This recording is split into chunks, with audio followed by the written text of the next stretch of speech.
Good morning, students. Today we are going to start chapter number 4 of the book Moments of class 9th, named In the Kingdom of Fools. It is believed that fools are so dangerous that only very wise people can manage them. Who are the fools in this story? What happens to them?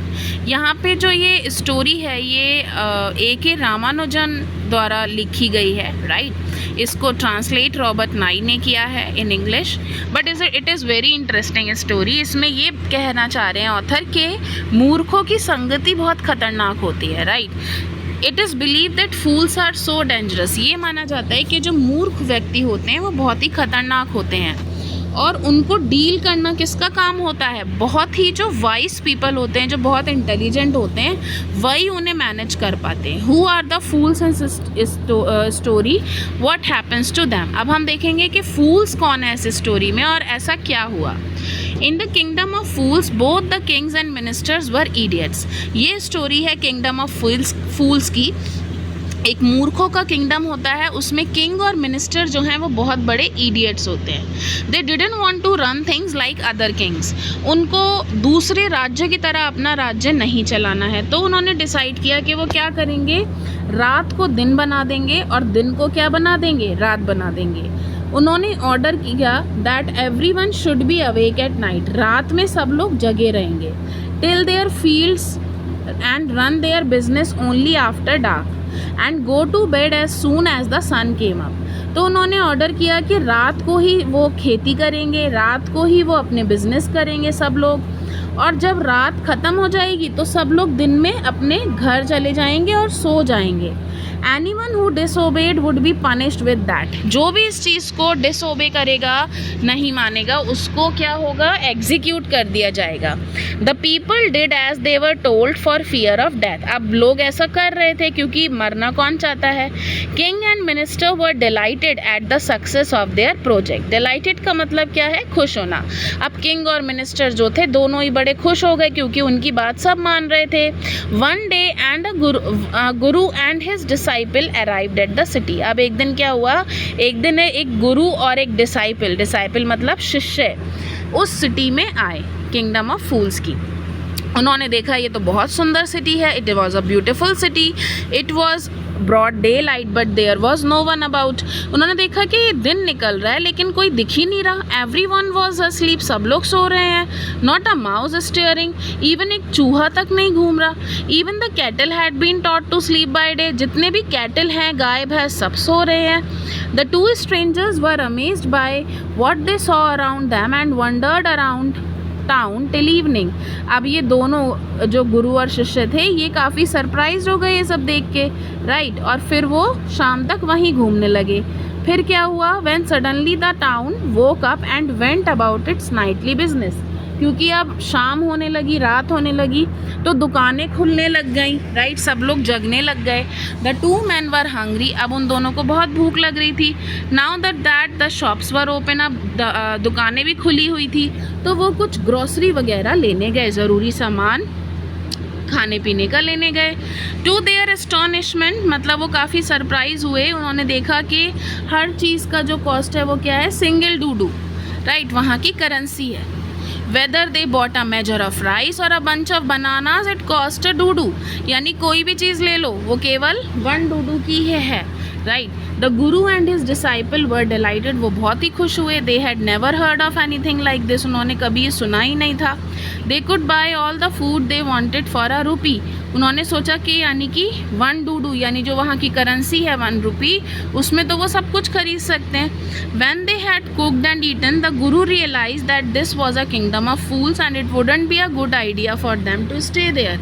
जब वो लोग उन्होंने खाना वगैरह खा लिया बना के, तो उन्होंने जो गुरु थे उन्होंने ये रियलाइज़ किया, उन्होंने सोचा कि ये चीज़ अच्छी चीज़ नहीं रहेगी कि अगर वो उस किंगडम में ज़्यादा देर तक रुके, क्योंकि वो किंगडम किसका है, फूल्स का है। This is no place for us, let us go. उन्होंने अपने शिष्य से कहा कि हमें यहाँ रहना नहीं चाहिए, हमें यहाँ से चलना चाहिए।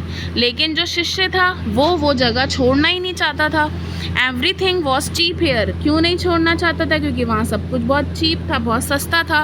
All he wanted was good cheap food, और उसको खाना बहुत पसंद था, तो उसको यही चाहिए था। The Guru said they are all fools, this won't last very long and you can't tell what they will do to you next। अब गुरु ने कहा कि यहाँ पे सारे मूर्ख रहते हैं, राइट, और ये जो है ज़्यादा दिनों तक तुम खुश रह नहीं पाओगे, और तुम्हें पता भी नहीं कि वो तुम्हें कहाँ से कब हार्म पहुँचा दें। लेकिन जो डिसाइपल था वो अपने गुरु की विजडम की, उनकी इंटेलिजेंस की बात उन्होंने नहीं मानी, और वो उसने वहीं रहने का सोचा। ही वॉन्टेड टू से the Guru finally gave up and said do what you want. अब गुरु ने कहा कि ठीक है भाई, अब तो मैं कुछ कह नहीं सकता, तुम्हें यहाँ रहना है तो रह लो, मैं तो जा रहा हूँ। और वो वहाँ से चला गया। डिसाइपल वहीं रह गया। Ate his fill every day, और वो हर दिन बहुत सारा खाने लग गया। कभी बनाना, केले वगैरह खाता था, घी खाने लग गया, राइस, व्हीट, और बहुत ही ज़्यादा मोटा हो गया। स्ट्रीट साइड सैक्रेड बुल, बिल्कुल एक बुल की तरह हो गया जो सड़क पे घूमते हैं। One bright day a thief broke into a rich merchant's house। अब यहाँ पे एक अलग स्टोरी शुरू हो रही है। एक दिन क्या हुआ, अब वहाँ पे चोरी क्या है, दिन में होती थी, क्योंकि दिन में सब सोते थे। तो एक चोर था, वो एक अमीर मर्चेंट के घर पे घुस गया। He had made a hole in the wall, उसने होल बनाया वॉल में, और उसके बाद उसमें जाके घुस गया। And he was carrying out his loot, the wall of the old house collapsed on it head and killed him on the spot. अब जैसे ही वो चोर जो है, उसने सारा सामान जो भी वो लूट का था, चोरी का था, वो उसमें से जब जा रहा था तो क्या हुआ, दीवार में से जब वो निकल रहा था होल बना के, तो उसके ऊपर वो दीवार गिर गई और वो वहीं मर गया। His brother ran to the king and complained. अब जो चोर का भाई था वो किंग के पास गया और वहाँ पे उसकी शिकायत की। Your highness, when my brother was pursuing his ancient trade a wall fell on him and killed him. और उसने किंग से कहा कि योर हाइनेस, जब मेरा भाई हमारा एंशियंट ट्रेड, उनका एंशियंट ट्रेड क्या था, चोरी, राइट, जब मेरा भाई हमारा एंशियंट ट्रेड यानी जो भी हमारा बिजनेस है वो कर रहा था, तो उसके ऊपर दीवार गिर गई और वो मर गया। This merchant is to blame, he should have built a good strong wall.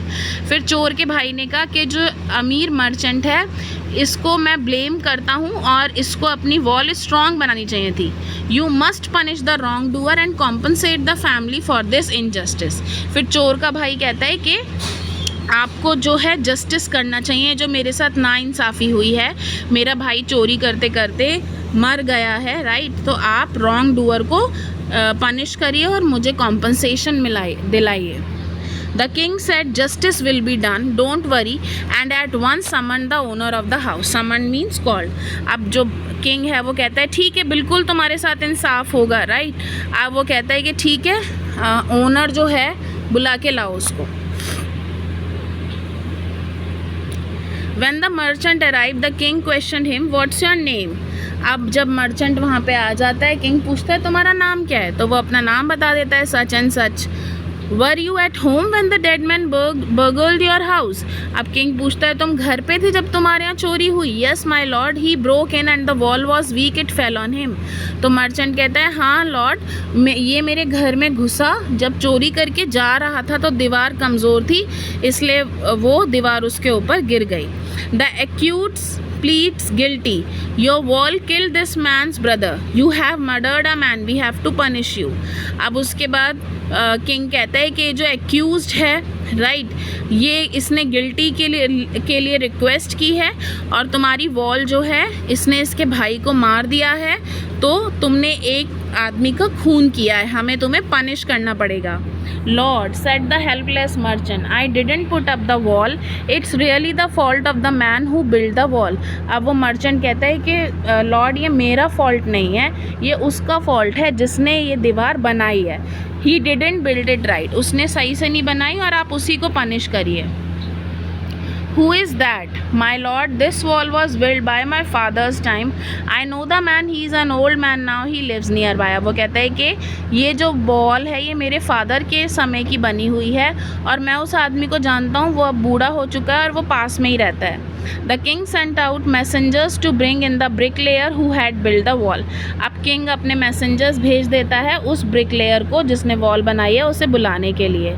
They brought him tied and hand and foot. अब उसके हाथ और पैरों को उस किंग के मैसेंजर्स पकड़ के लाते हैं उस आदमी को, उसके हाथ पैरों को बांध के. You there, did you build this man's wall in his father's time? Yes, my lord, I did. अब किंग पूछता है कि तुमने बनाई थी क्या वॉल इनके फादर के समय में? तो वह कहता है यस लॉर्ड, मैंने ही बनाई थी. What kind of wall is that you built?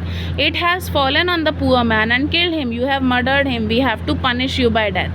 अब किंग कहता है तुमने कैसी वॉल बनाई? ये एक आदमी पे गिर गई और उसको मार दिया. तुमने एक आदमी का मर्डर किया है, हमें तुम्हें डेथ सेंटेंस देना होगा.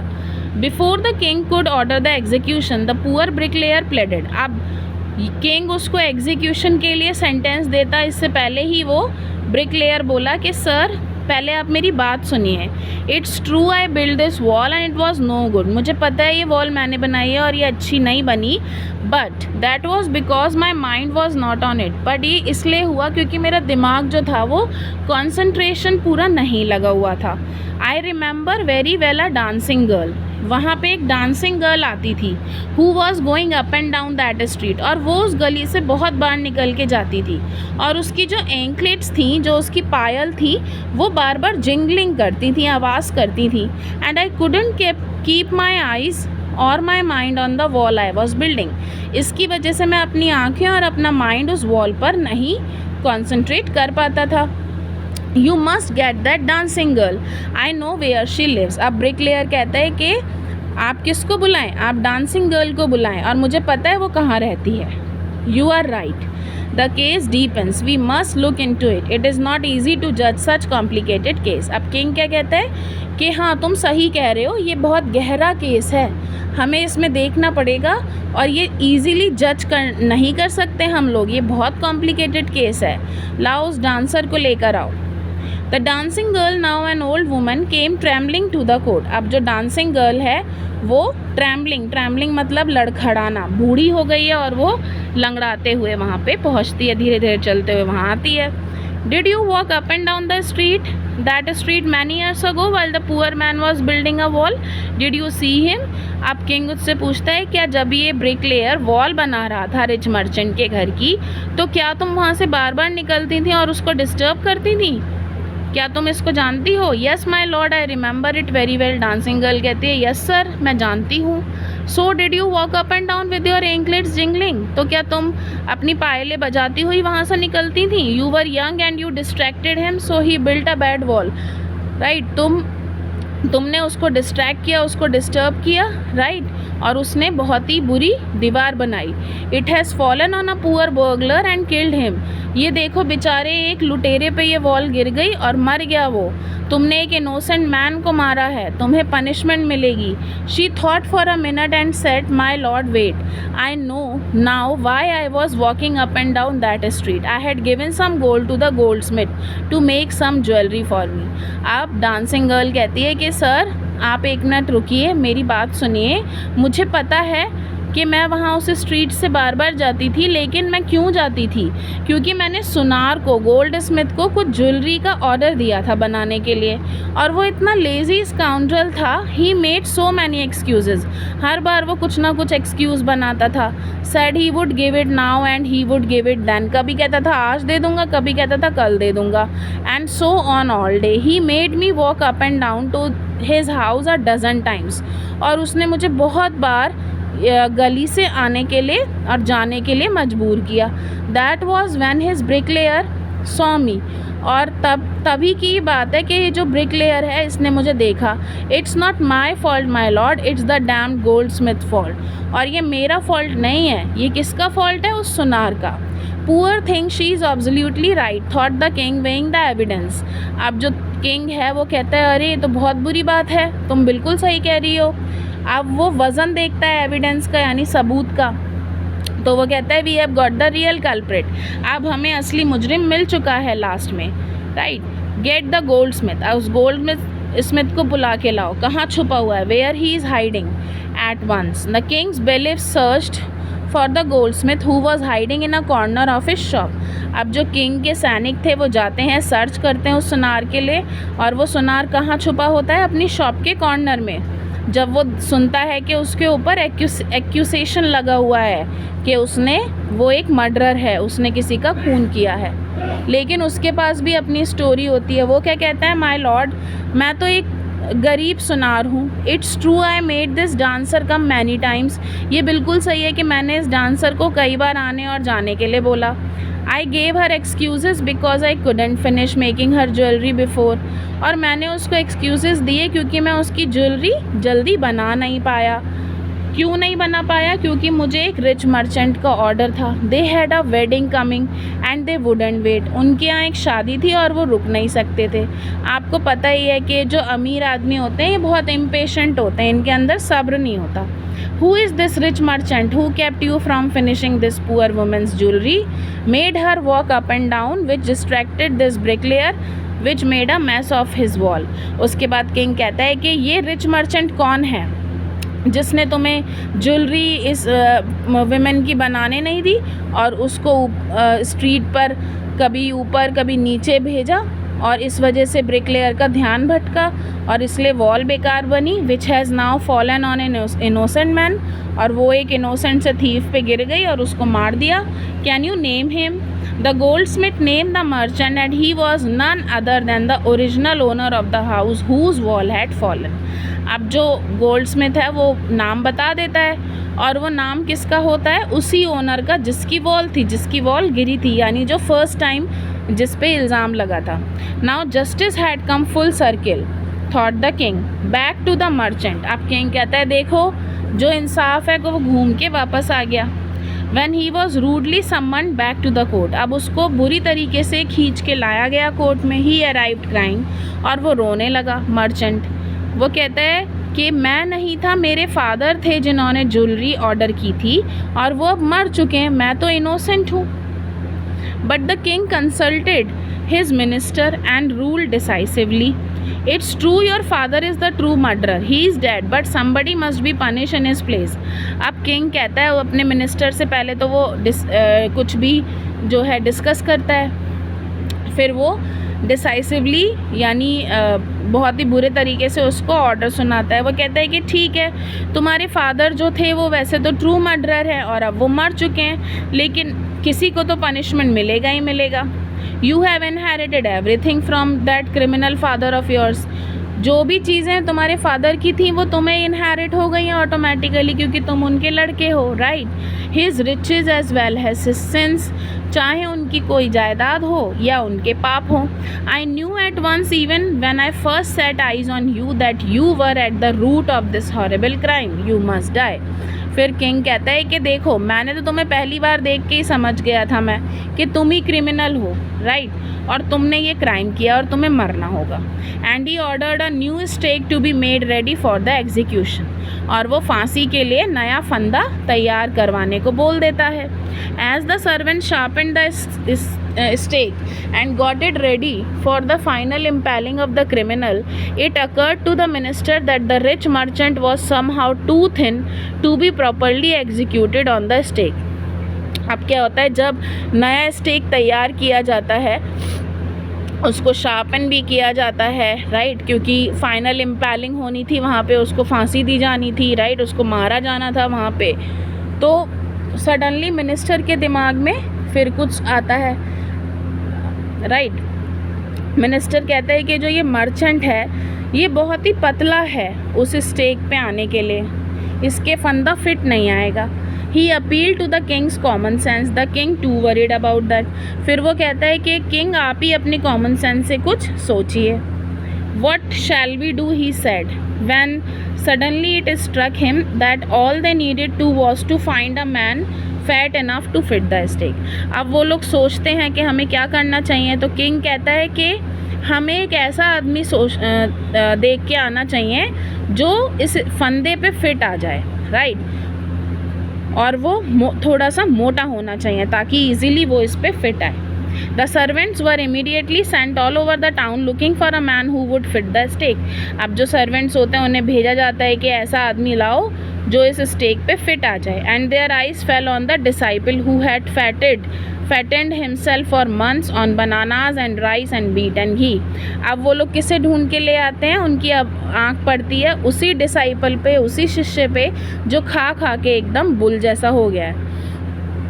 जब वो उसे पकड़ने लगते हैं तो डिसाइपल कहता है what have I done wrong, I am innocent. मैंने क्या किया है? मैं तो बिल्कुल इनोसेंट हूँ। आई एम अ सन्यासी, मैं तो सन्यासी हूँ, राइट। वो शाउट करके कहता है that may be true but it's the royal decree that we should find a fat man enough to fit the stake. वो लोग उसको कहते हैं कि ये हमें रॉयल ऑर्डर है। रॉयल डिक्री मतलब रॉयल ऑर्डर मिला है कि हमें एक ऐसा आदमी ढूंढना है जो फैट हो और जो फंदे पर पूरा फिट आ जाए। और उसको वो कहाँ ले जाते हैं? उठा के place of execution. He remembered his wise Guru word. अब जो शिष्य है उसको अपने गुरु के वर्ड याद आते हैं।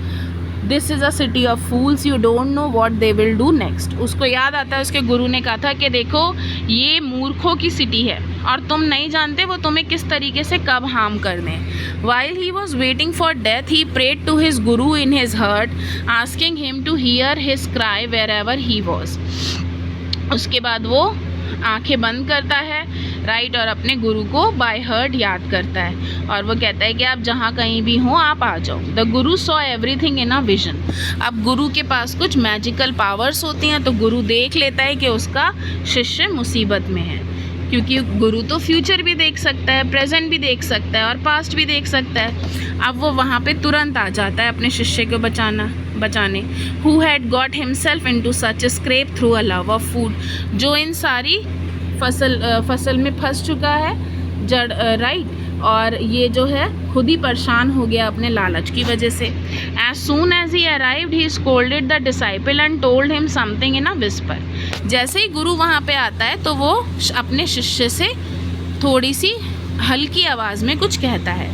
Then he went to the king and addressed him, O wisest of king, who is greater, the guru or disciple? अब गुरु किंग से पूछता है कि सर ये बताइए कि कौन बड़ा है, गुरु या फिर शिष्य?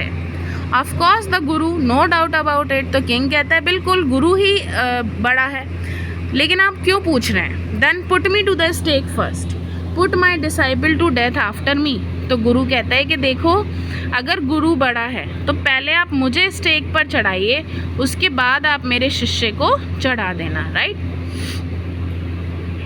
When the disciple heard this, he understood and began to clamor me first.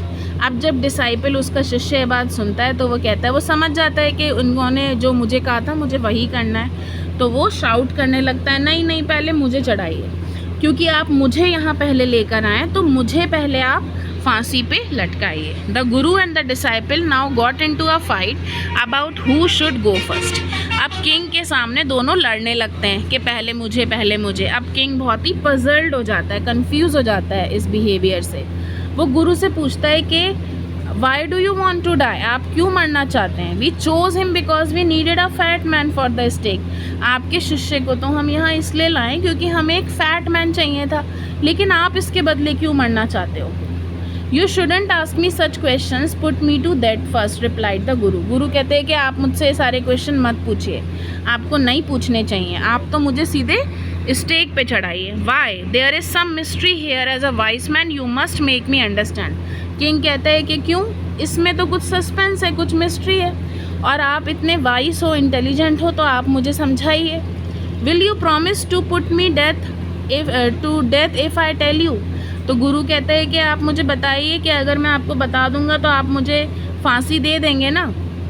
The king gave him his solemn word. King उससे प्रॉमिस करता है। The Guru took him aside. गुरु उसको साइड में ले जाके बात करता है ताकि जो भी सर्वेंट है वो कुछ सुने ना, और उससे हल्के से बोलता है कि आपको पता है कि हम क्यों मरना चाहते हैं अभी, हम दोनों? We have been all over the world but we have never found a city like this और अ किंग लाइक यू। तो गुरु कहता है देखो हम पूरा वर्ल्ड घूम चुके हैं, लेकिन ना तो हमने ऐसी सिटी कहीं देखी, ना आपके जैसा किंग कहीं देखा. That stake is the stake of God, the God of justice. अब ये जो स्टेक है ये नया बना है, और दूसरी बात ये इंसाफ का स्टेक है, यहाँ पे लोगों को इंसाफ मिलता है, राइट. अभी तक इस पे कोई भी क्रिमिनल हैंग नहीं हुआ है, और जो भी इस पे पहले मरेगा उसका अलग अगला जन्म भी इसी कंट्री में होगा, और बल्कि वो जो पहले जाएगा वो क्या बनेगा, वो इस कंट्री का किंग बनेगा, और जो इस स्टेक पे दूसरा जाएगा वो क्या बनेगा, मिनिस्टर बनेगा. We are sick of our ascetic life. हम अपनी साधु संत की लाइफ से बहुत दुखी हो गए हैं. It would be nice to enjoy ourselves as king and minister for a while. फिर वो कहने लगा हम दोनों यही चाहते हैं कि हम नेक्स्ट बर्थ में किंग और मिनिस्टर बने इस कंट्री के. Now keep your word my lord and put us to death, me first remember. तो अब वो कहता है किंग से कि देखो मैंने आपसे क्या कहा था, अगर मैं आपको बताऊंगा तो आप मुझे स्टेक पर पहले एग्जीक्यूट करोगे और फिर मेरे डिसाइपल को. The king was now thrown into deep thought. अब किंग सोचने लगता है. He didn't want to lose the kingdom to someone else in the next round of life. वो सोचता है कि मैं अपना किंगडम नेक्स्ट लाइफ में भी किसी को क्यों दूँ, तो वो थोड़ा सा टाइम लेता है. So he ordered the execution postpone to the next day and talked in secret with his minister. फिर वो पोस्टपोन कर देता है एग्जीक्यूशन को एक दिन, और वो अपने मिनिस्टर से बात करता है. It's not right for us to give over the kingdom to others in the next life. Let's go on to the state ourselves and we will be reborn as king and minister again. वो अपने minister से कहता है कि ऐसा है, हम अपना किंगडम नहीं देंगे नेक्स्ट लाइफ में, तो हम ही लोग स्टेक पे चले जाते हैं, पहले मैं फिर तुम. Holy man do not tell lies. जो साधु संत होते हैं कभी भी झूठ नहीं बोलते, राइट. अब मिनिस्टर भी इस बात पे एग्री कर जाता है. So he told the executioners, we'll send the criminals tonight. When the first man comes to you, put him to death first. Then do the same to the second man. तो अब king executioner से कहता है, जो फांसी पे लटकाने वाले लोग होते हैं उनसे कहता है कि देखो हम क्रिमिनल्स को आज रात भेजेंगे. जब तुम्हें पहला आदमी भेजा जाए तो तुम उसको पहले चढ़ाना डेथ पे, और फिर हम सेकंड भेजेंगे, फिर तुम उसको सेकंड चढ़ाना, राइट. और ये मेरे ऑर्डर्स हैं, कोई मिस्टेक नहीं होनी चाहिए. That night the king and minister went secretly to the prison, release the guru and disciple. अब क्या करते हैं, उस रात किंग और मिनिस्टर जो हैं प्रिजन में चुपचाप चले जाते हैं. गुरु और डिसाइपल को तो वो चुपचाप वहाँ से निकाल देते हैं. Disguise themselves at the two. और वो उनका भेष खुद पहन लेते हैं. And as arranged beforehand with loyal servants were taken to the stake and promptly executed. और जैसे उनके सर्वेंट्स को उन्होंने बोला था वैसा ही उन्होंने किया. Here you can see king, minister and guru and disciple went away, right? When the bodies were taken down to be thrown to crows and vultures, the people panicked. अब जब उनकी बॉडीज़ निकाली गई सुबह, राइट, तो कौओं को और चीलों को देने के लिए, तो लोग बहुत पैनिक हो गए, परेशान हो गए. उन्होंने देखा कि ये तो डेड बॉडीज़ किंग और मिनिस्टर की हैं. अब सिटी बहुत कंफ्यूज्ड हो गई. All night they moaned and discuss the future of the kingdom. पूरी रात वो रोते रहे और वो सोचने लगे अब हमारे किंगडम का क्या होगा. Some people suddenly thought of the guru and the disciple and caught up with them as they were preparing to leave down unnoticed. तो अब कुछ लोगों ने सोचा कि क्यों ना हम गुरु और डिसाइपल को इस बारे में पूछें, तो वो उनको पकड़ के लाते हैं, right. We people need a king and a minister said someone. Others agreed. They beg the guru and the disciple to be their king and their minister. अब उन लोगों ने कहा कि हमें अपने कंट्री के लिए एक किंग और एक मिनिस्टर चाहिए, किंगडम के लिए, राइट. तो सब लोग एग्री भी हुए. दे beg the guru and the disciple. Bag का मतलब रिक्वेस्टेड. उन्होंने गुरु और डिसाइपल से रिक्वेस्ट किया कि आप ही हमारे किंग और मिनिस्टर बन जाइए. It didn't take many arguments to persuade the disciple. अब डिसाइपल को परसुएड या कन्विंस करने के लिए बहुत टाइम नहीं लगा, लेकिन गुरु को परसुएड करने में बहुत टाइम लग गया. गुरु कन्विंस नहीं हो रहे थे. They finally agreed to rule the kingdom of the foolish king and the silly minister on the condition that they could change all the old laws. अब वो लोग फाइनली एग्री हो गए कि ठीक है, वो उस फुलिश किंग और सिली मिनिस्टर का किंगडम हैंड ओवर कर लेंगे, राइट। लेकिन वो इस बात पे राज़ी हुए कि फिर वो सारी लॉ चेंज करेंगे। तो उसके बाद क्या हुआ, from then on night would be night, night would again be night and day would again be day and you could get nothing for a do-do. It became like any other place. अब उस time से क्या होने लगा, जब वो बन गए गुरु जो है किंग बन गया और डिसाइपल मिनिस्टर बन गया, तो उन्होंने वही सब किया जो बाकी राज्यों में भी होता था। डे ही हुआ और नाइट ही कंसिडर हुई और हर चीज़ वन डू में अवेलेबल नहीं थी। So it was very interesting story. इसमें आपको मॉरल मिलता है कि हमेशा ही आप मूर्ख लोगों से दूरी बना के रखिए, वरना वो आप ही को हार्म कर देंगे। Now students, these are the question answers. These are very simple question answers. अगर आपको स्टोरी समझ में आ गई है तो क्वेश्चन आंसर्स आप अपने आप भी बना के लिख सकते हो। What are the two strange things that Guru and his disciple found in the kingdom of fools? There are many things they have found strange. First, that there the day were not the day, right? It was considered as night and the night were not night and everything was available at one do. You can write several things which you know. Question 2, why does the disciple decide to stay in the kingdom of fools? Because he was fond of food and he wanted to eat a ghee, rice, banana. Is it a good idea? No, it was not a good idea, because as his guru said that fools can harm you in every way, right? Name all the people who are tried. यहाँ पे आपको सभी के नाम लिखने और उनके reasons भी लिखने तो यहाँ पे उनके नाम और उनके रीजंस आप मेंशन करेंगे। Who is the real culprit according to the king? Real culprit कौन था? Rich merchant. Why does he escape punishment? Because he imposed the why does he escape punishment में आप ये बताओ उनको, because he was not fit for the stake, he was too thin to be executed. What are the guru's words of wisdom? When does a disciple remember them? गुरु के word क्या थे? That this is not a right place, this is not a good idea to stay here and we should go from there. When does disciple remember him? When King's bailiffs searched the man, searched him and he was sent to be executed. ये आप लिख सकते हो अपने words में. How does Guru manage to save his disciple? यहाँ पे आपको पूरा मैटर बताना है कि गुरु ने किस तरीके से अपने शिष्य को बचाया, right? You can make your own words also. Hope you have understood the explanation. So students, all the best. Read the chapter again. Do familiar with the glossary. Hope you have understood. Okay, thank you. All the best.